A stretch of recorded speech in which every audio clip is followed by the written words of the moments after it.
I built every single piece of it myself right here in Nairobi, Kenya. Welcome to DIY in Africa, where we prove you don't need to outsource everything. Let me walk you through this build step by step, from raw timber to the finished vanity you just saw.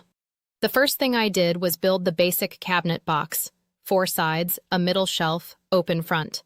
I used mahogany timber throughout, cut the boards to size, then glued and screwed everything together. If your box isn't square at this stage, nothing will sit right later. Step 2.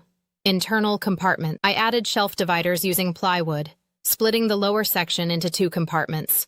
One for storage, one left open for the plumbing pipes. Never seal everything off inside the cabinet. You need access to those pipes for installation and future maintenance. I also cut a drain hole through the top panel. Get this measurement right. It needs to line up perfectly with the sink drain. Step 3. Sand, stain, and seal.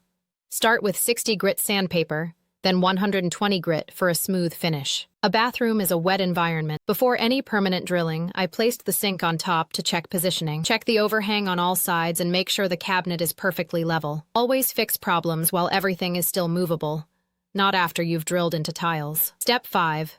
Fitting the faucet. I drilled the faucet hole and fitted the tall chrome vessel faucet. The chrome contrasts beautifully against the warm mahogany wood. Connected the water supply hoses underneath and tightened all fittings. Do not over-tighten into ceramic. Hand tight, plus a quarter turn is enough, or you will crack the sink. Cabinet goes against the wall.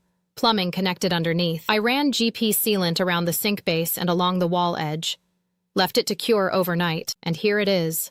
The finished vanity. Mahogany cabinet, white ceramic vessel sink, chrome faucet, wooden mirror above, built entirely by hand in Nairobi. No contractor. Pure DIY in Africa.